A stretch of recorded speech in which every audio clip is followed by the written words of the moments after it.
The room was dark, and they were not supposed to be there. She could feel his heartbeat. That was the thing she would never be able to shake, no matter how many times she turned it over afterward. She was pressed against the wall with his body shielding hers, his palm flat over her mouth, and the only sound in the entire world was a guard's slow, deliberate footsteps scraping down the corridor just outside, and his heart, slamming against her back like something trying to escape. She had been studying this man for 11 days. She had watched him walk into a sparring match against 4 people simultaneously and emerge from it looking like he had just finished reading something pleasant. She had watched him complete a punishment drill in freezing rain without his breathing shifting by a single register. She had watched him stand so completely motionless in the middle of a packed room that he looked less like a person and more like a very precise idea of one. She had decided very early that nothing reached this man. Nothing split the surface. His heart was absolutely splitting the surface. It was pounding so hard she could feel it through both their jackets. The footsteps outside slowed. The handle on the storage room door rattled once, then again. She stopped breathing. Welcome. If you are new here, this is the channel where black women are never the background or the lesson. They are the reason for everything. Hit subscribe right now and turn on the notification bell, because this story is going to do something to you, and you are going to want every single part of it. Drop a comment before we even start. Have you ever been locked in a small dark space with someone and felt, in the silence between your heartbeats, that absolutely everything was about to change? Tell me below. Now let's go back to where this all began. Jeon Siwon's apartment told you exactly who he was without speaking a single word. One couch, one table, a kitchen used for precisely what kitchens were designed for and nothing more. No photographs, no plants, nothing soft, nothing that required any tending at all. The only object in that apartment that carried any real weight was the corkboard filling most of the wall in his study, built layer by patient layer over 16 years. Printed documents, surveillance photographs, handwritten notes in 3 languages, Korean, English, Mandarin, all connected by dark blue cord. This was not a hobby. This was not a project. This was the architecture of an entire life aimed at a single target. And at the center of all that blue cord, pinned flat and clean, was one photograph. Richard Yoon, 59 years old, investment banker, philanthropist, advisor to governments, a face, a name, 16 years. On the nightstand beside his bed sat one more photograph, face down, always face down. He had not looked at it directly in years. He didn't need to. He knew every detail without looking. His mother's hands, his father's laugh, the 3 of them outside the small house in Mapogu on an ordinary Sunday when the world was still the shape it was supposed to be. He was 8 years old when it stopped being that shape.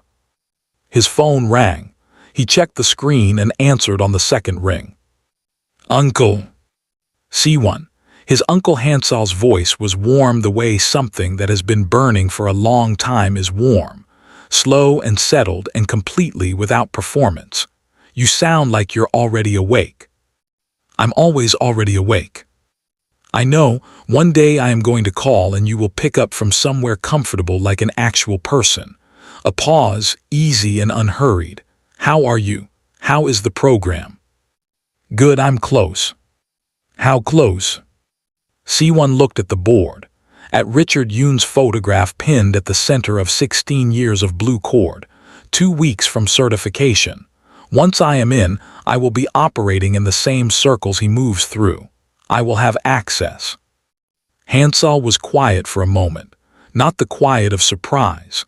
The quiet of a man holding something heavy and letting himself feel the full weight of it. Your parents would be proud of you, he said, of every single thing you have built, all of it. Siwon said nothing. He kept looking at the photograph. Is there anything else? Hansal asked, something careful in how he said it, not suspicious, attentive, the way someone asks when they already sense there may be more. No, Siwon said. Nothing else. All right, warm again, easy. Keep going, son, you are almost there. He hung up. He stood in front of the board for another full minute. Then he picked up his bag and walked out into the gray Seoul morning. Same route, same time. He stopped at the base of the Mapo Bridge, looked up at it for 4 seconds the way he always did, and kept running. Nothing about that morning felt like the last ordinary one he would ever have.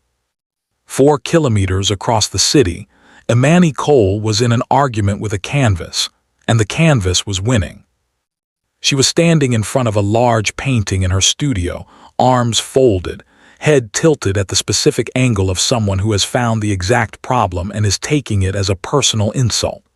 The painting was a woman submerged in water, arms wide, neither drowning nor floating, suspended between 2 decisions, waiting for something to arrive and choose for her. Imani had been working on it for 3 weeks. The shadow in the lower left had been wrong for 2 of them. She had attempted to correct it approximately 39 times. It remained wrong. She was beginning to consider it a deliberate act of war. Right, she said aloud to the canvas. Fine, have it your way. She put the brush down. She went to make coffee. Her phone rang. You're up, her father said. I didn't sleep, I was painting. She could hear the warmth in his voice even over an international call. Richard Yoon had a warmth you could feel through a phone, unhurried and entirely real. There is a program, he said. Outside Seoul, 3 weeks, residential. One of the most rigorous security training facilities in East Asia. They are accepting non-military applicants this cycle. I want you to go. She pulled the phone away from her ear, stared at it and put it back. Dad, I am a painter. I registered your name this morning. She went completely still. You registered me without asking. I did. For an elite security training program. Yes. Why? A pause too long to be nothing. The world I move in, sweetheart. The circles, the attention, the things that come with what I do. I need to know you can handle yourself if something happens and I am not there. What kind of something?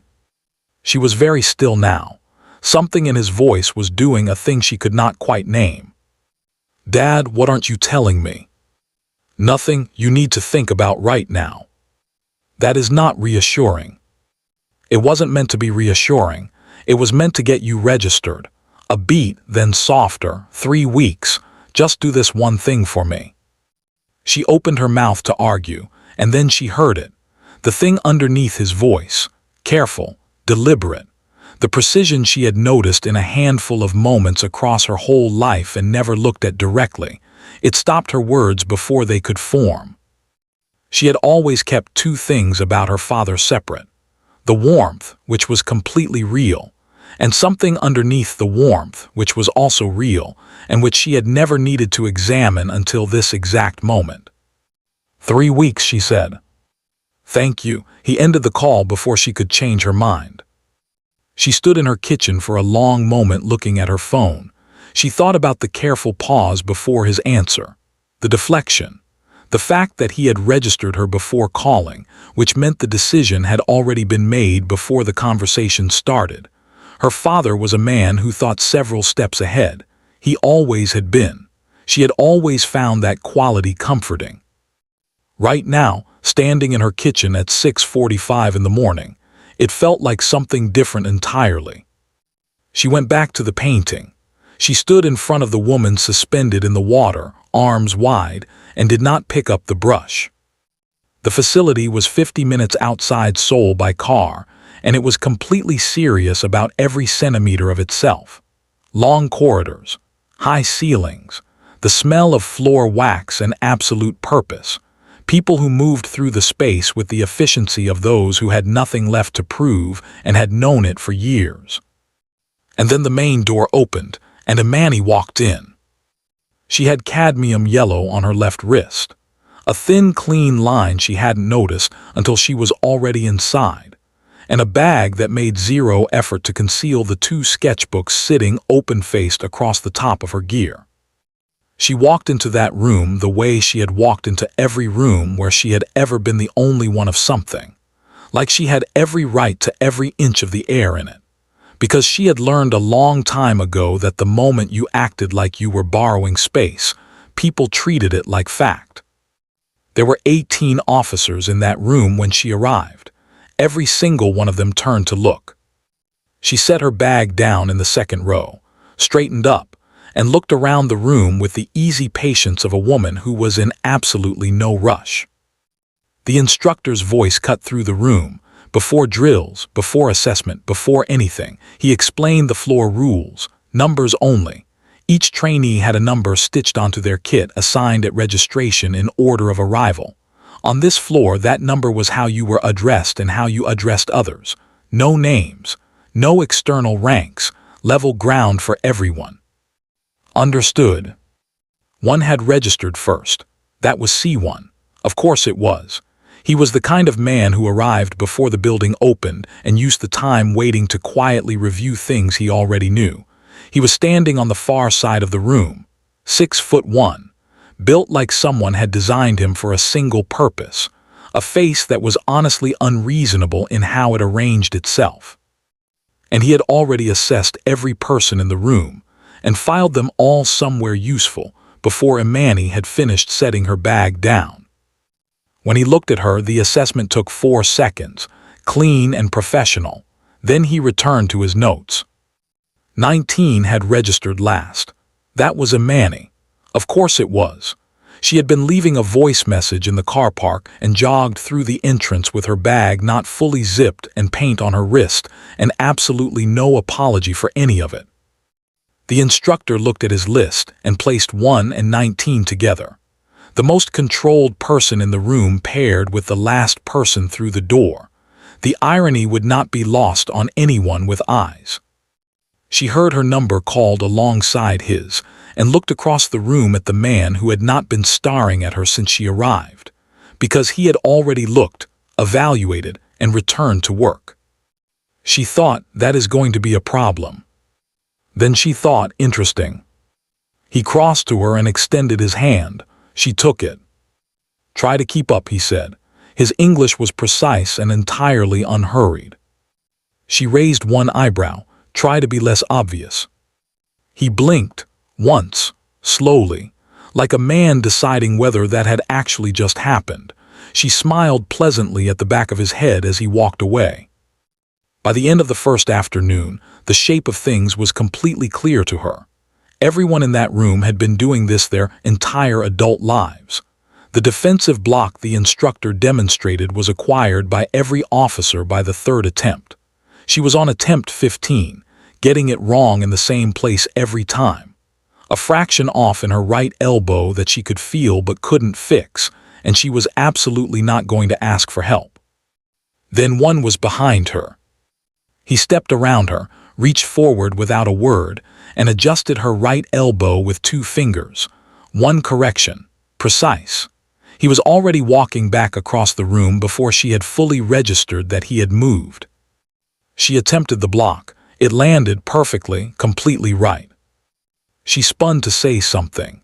He was already in a different conversation on the far side of the room, his back to her, entirely unaware of what he had just done. She turned back to the mat. Something small and warm shifted in her chest. She didn't name it yet, but she noticed it. The way you notice something you already know you will come back to. The morning run was 7 kilometers, and it made no concessions for anyone. She was at the back of the group by kilometer 3 and falling further behind, and she was not going to stop. She would walk before she stopped in front of these people. She slowed to something that required generosity to call running and kept going, having a direct internal conversation with her lungs about the subject of commitment. Then someone fell into stride beside her. One running at her pace, which was roughly half of his, with the relaxed expression of a man on a Sunday morning walk. Your arms are crossing your body. You are wasting energy you do not have. I cannot hear you, she said between breaths, over the sound of my own ending. Arms forward and back, not across. He kept pace beside her without changing his posture. She adjusted. She hated immediately that she could feel the difference. He ran beside her for the final 2 kilometers without speaking again, just there, steady. At the finish line he moved off without looking back. She stood bent double with her hands on her knees staring at the ground. Something had shifted. It was not in her legs. The fall techniques arrived, and Imani had very thorough feelings about every single one. "You're fighting it before it starts," Siwon said, standing over her on attempt 4. "I am fighting it," she confirmed from the mat, staring up at the ceiling with the energy of someone making a considered philosophical point, "because it is actively working against me, and I reserve the right to respond accordingly. You're bracing for an impact that has not happened yet. Your body is protecting itself from something that doesn't exist. Yes, that is called instinct. That is how human beings have survived on this planet." He looked down at her. His jaw moved very slightly. "Get up." "I am getting up." She rolled to her feet with full dignity, barely holding back an eye roll, under protest. "I want that acknowledged." "Acknowledged. Now lead the fall, don't wait for it. Commit before it arrives." She tried again. Got it wrong in the same place. Landed and made a sound from somewhere genuinely deep, not quite pain, just the specific suffering of someone enduring something they did not volunteer for. She lay on the mat for a moment. "I want you to know," she told the ceiling, "I was an excellent artist before I came to this country." Again. She got up. She went again. Weight forward this time, committed. She landed right and came up and stood completely still for a beat. "Oh," she said. She did it again. She turned to him with the full version of her smile. "Did you see that? Can I get something from you? Anything at all?" "It was correct," he said. And there it was, the jaw doing the thing again. A 1/4 inch that was not quite a smile but was unmistakably the shape of one. Again, she went again, still smiling the whole way through. The nickname happened 2 days later during a conditioning exercise. She was on the far side of the room without her water bottle. He was near the windows with his back to her, reviewing notes the way he reviewed everything, with total, unreasonable attention. She picked up the bottle without thinking. "Y'all catch." She threw it overhanded across the room. He caught it without turning, without looking. The way certain people catch things before you have finished watching it leave your hand, before the decision to catch has announced itself. He turned slowly. His expression was not quite a smile, but was undeniably the shape of one. "You move through a room like you already know how it ends," she said, walking over to collect the bottle, completely unbothered by the 15 people within earshot. "Every step looks decided 3 moves in advance. You don't walk into a space. You occupy it." She tilted her head. "It's very wolf." He looked at her for a moment, then, "Wild crow." She blinked. "Excuse me." "You," his voice was even. Something shifted behind it. "You think you are the most interesting person in every room you enter. You are. But crows always give themselves away eventually. They cannot help it. They find something that catches the light and they cannot leave it alone." She opened her mouth. Nothing came out. 3 full seconds of nothing, which was, for Imani Cole, genuinely uncharted territory. And then she laughed, the full version filling the room completely. One, who had already turned away, went completely still for 1 single beat, before continuing what he was doing. The name stayed, not by decision, simply because they were too accurate to release. She called her father that evening from the stone steps at the side of the facility building, the last of the day's light going amber across the mountains. "A man caught something I threw across a room today without turning around," she said when Richard picked up, without even looking. "Who does that?" "A trained man. He is very annoying." "You don't sound annoyed." I'm in the processing stage." She watched a hawk cross the ridge. He corrected my form without being asked and walked away before I could say anything, like the acknowledgement wasn't relevant to him. "A confident man," her father said, "or a very closed one." She smiled. Is everything okay, Dad? You've seemed careful lately, measured. A beat on his end. That same careful beat from before she left. Everything is fine, warm and steady. Focus on the program. I'm proud of you. She said goodnight and stayed on the steps for a long while after, watching the light leave, turning that careful beat over and over in her mind. Her father had always been warm. He had always also been precise. She had simply never had reason to put those two things next to each other before. Chapter 4. The Sketchbook and the Common Room. Hansol called during the second week. Siwon stepped outside into the cold mountain air and leaned against the wall of the building. You sound different, Hansol said. Training, it's intensive. Different from intensive. A pause, warm and careful, is something happening. Siwon was quiet for a moment. Then, because he had not lied to Hansol in 16 years, there is a trainee, my partner. She makes concentration difficult. Hansol was quiet long enough that Siwon checked the signal. She, his uncle, said finally. It is not what you think. I'm not thinking anything, I'm listening. It is under control. Siwon, Hansol's voice settled into something gentle. The specific gentleness of a man who had watched an 8-year-old boy rebuild himself into something formidable and had been quietly worried the entire time. You have spent 16 years building toward one thing. You are weeks away from that door opening. Whatever this is, do not let it cost you what you have built, a beat. But you are also a human being. You are allowed to be one. Just be careful. I am always careful. I know, that is why I am not worried. He hung up and stood outside in the cold for a while. Then he went back in. She was across the training floor doing something entirely wrong with her footwork and quietly disputing the mat's interpretation of physics. He watched her for 2 seconds longer than was necessary before crossing over to correct the stance. He said nothing about the 2 seconds. It was late in the second week when she decided. She was done being 19 to a man who caught things without looking. She sat cross-legged on the floor beside his chair in the common room, sketchbook open across her lap. Not talking, just drawing, just there. The particular patience of a woman who had figured out that the closest thing to a real conversation with this man was existing in his vicinity and waiting. After a few minutes he said, without looking down, "What are you drawing?" "You." A pause. "Why?" "Because you're interesting to look at." She angled the sketchbook toward him, the set of his shoulders, the way his hands held the pages. You look different when you're not in the middle of executing something. How? More like a person. He looked at the drawing, then at her. Something moved in his face that he did not close in time.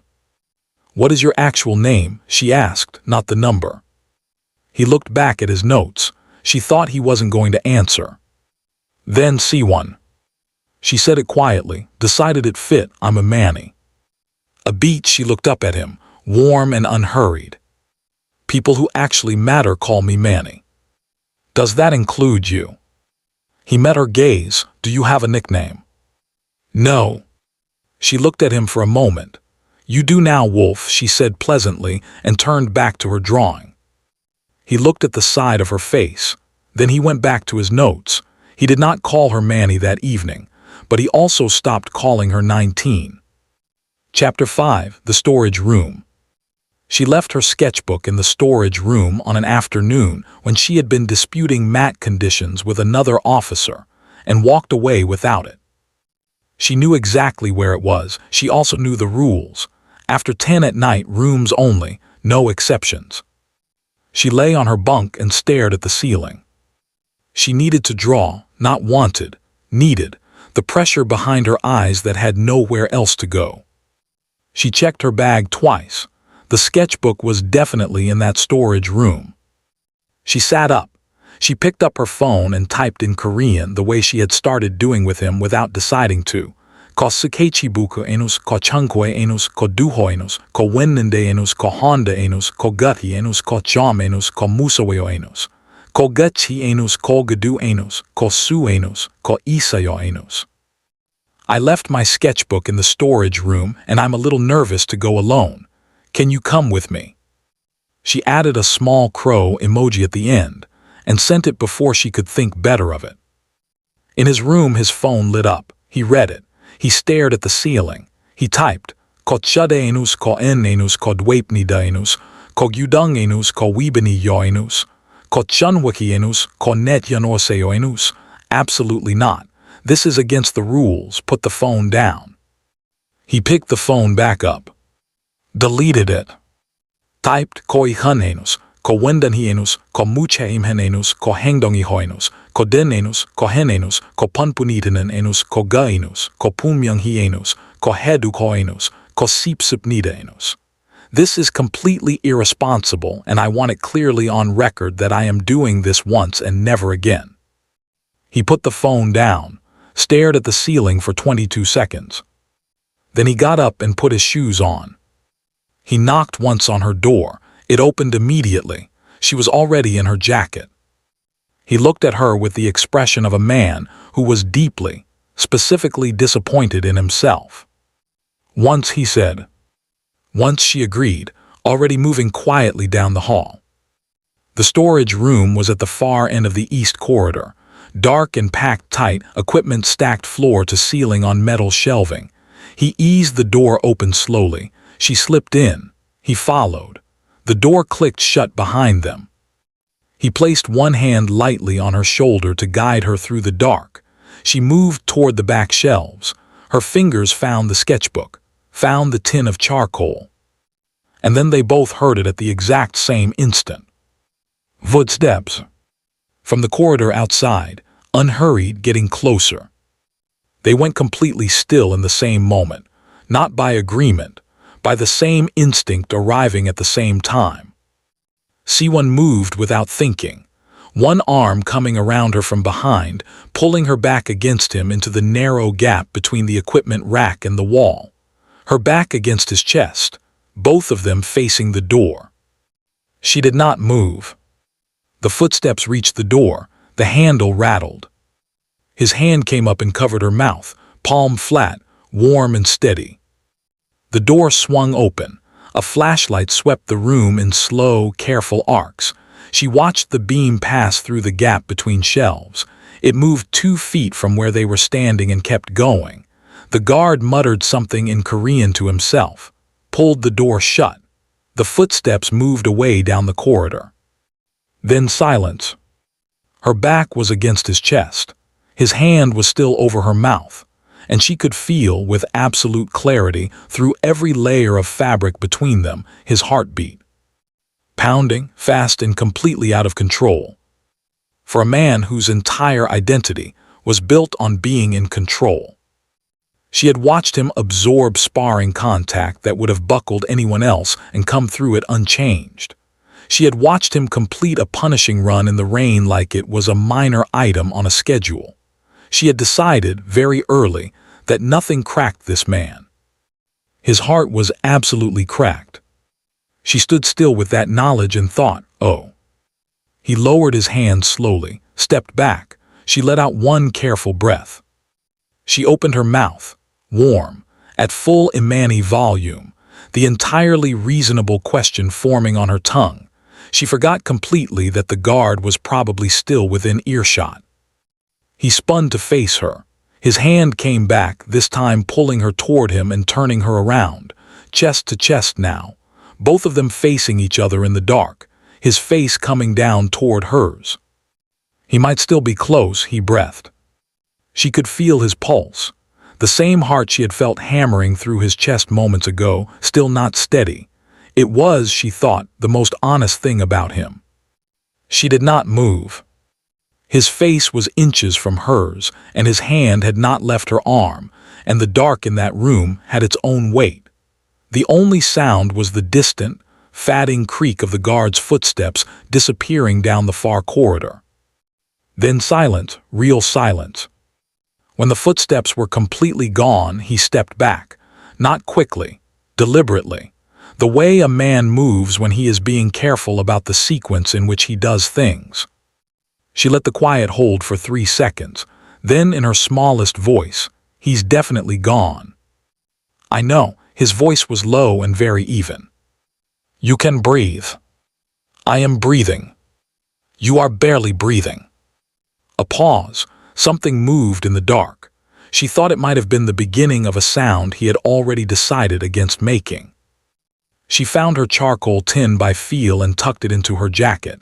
He pressed his ear to the door, listened, then eased it open. The corridor was empty. They moved through it in single file, not touching, not speaking. She followed the line of his shoulder in the dark the way you follow a steady thing when you cannot see the ground. Back under the emergency lighting, he stopped and turned to face her. She expected distance, the clean resumption of one. Instead, he looked at her for a long moment with something in his face she had not seen before.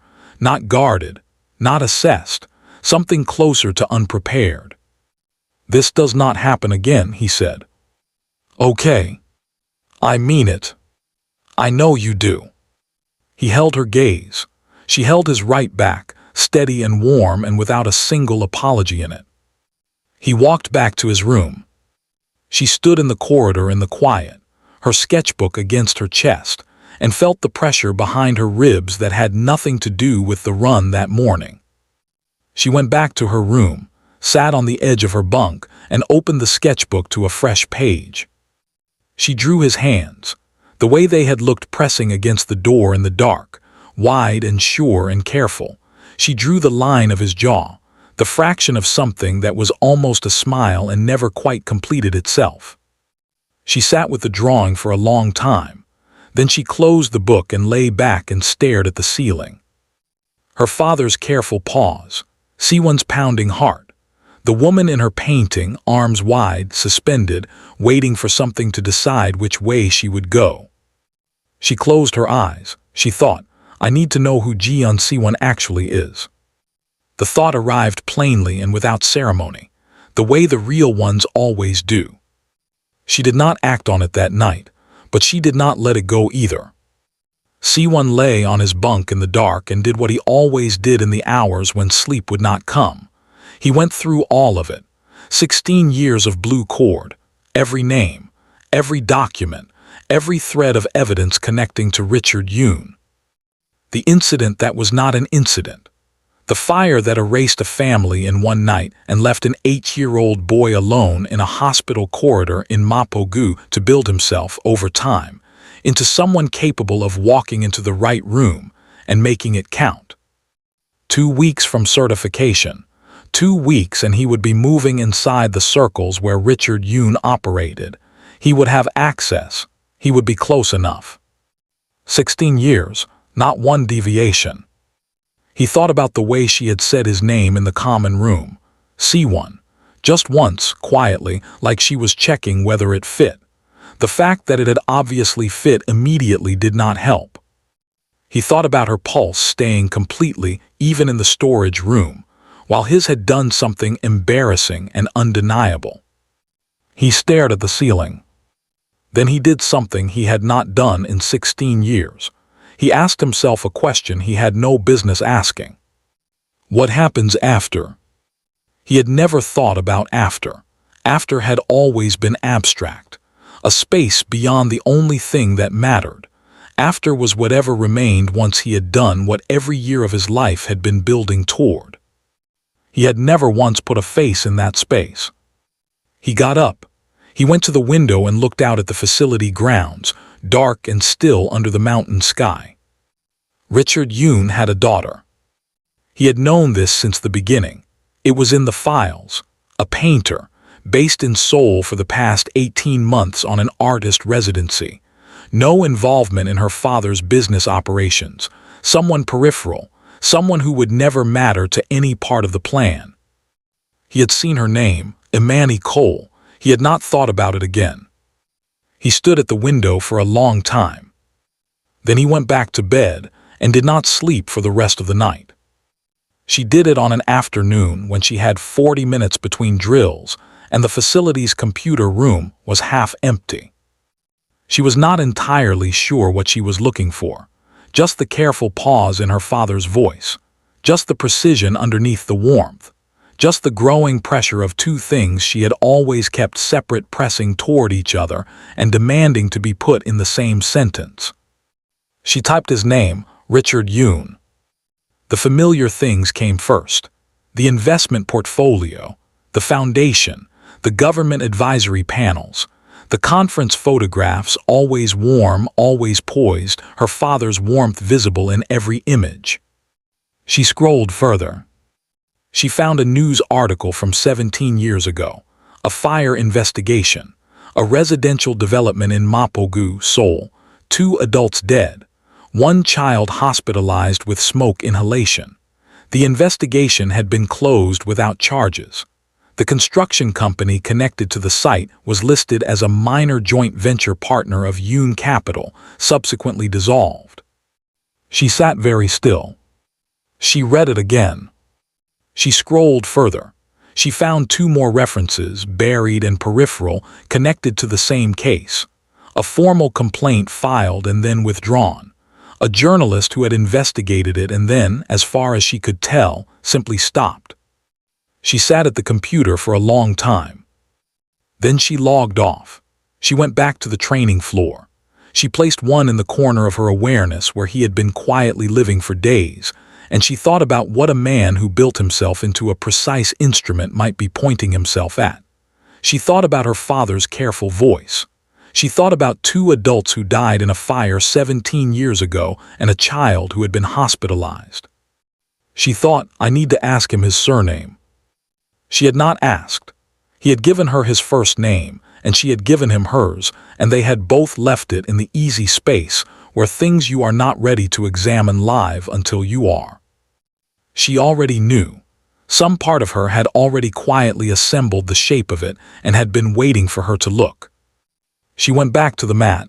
She finished the drill. That evening she sat on the stone steps outside and did not call her father. He found her there.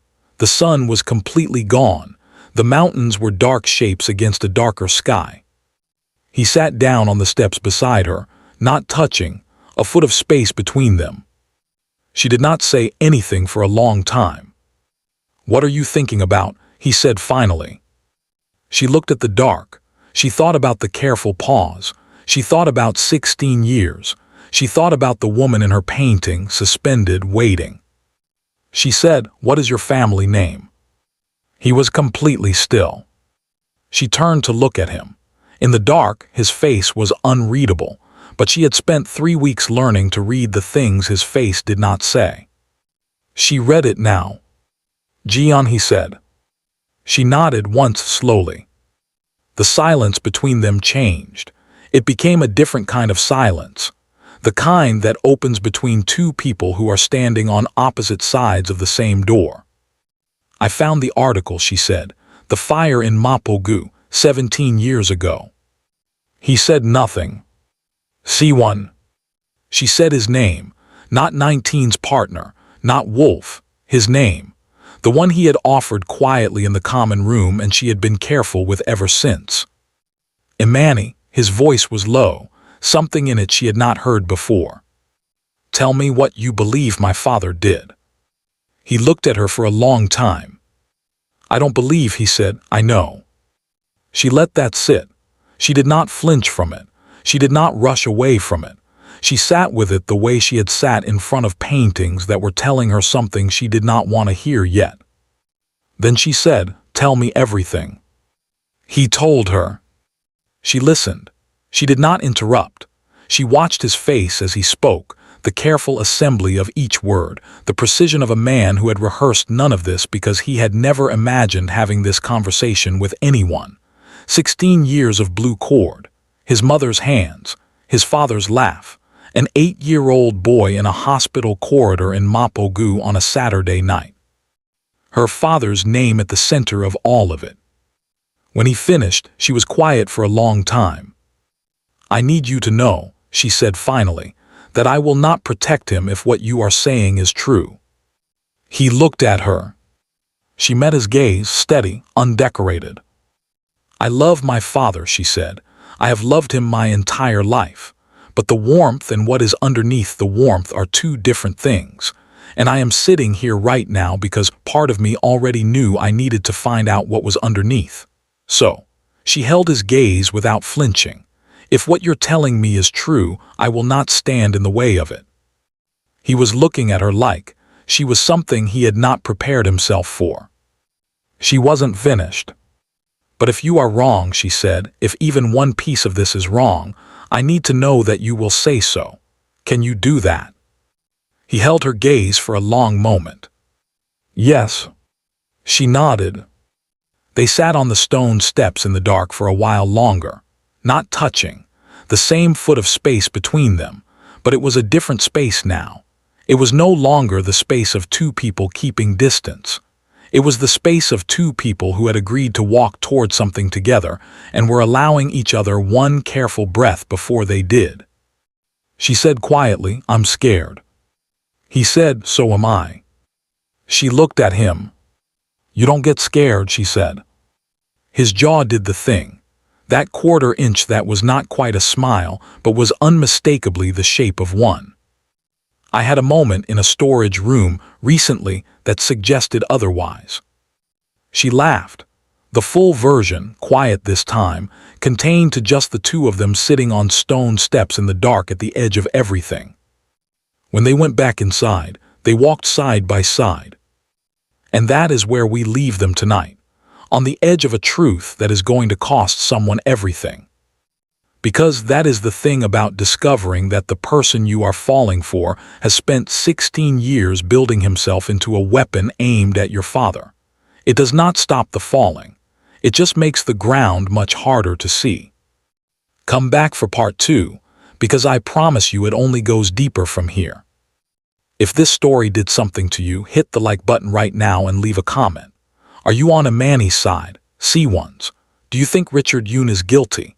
Tell me everything you are feeling, because the comment section on this one is going to be something else entirely. And if you are new here and you made it all the way to the end, you already know this channel is for you. Subscribe right now.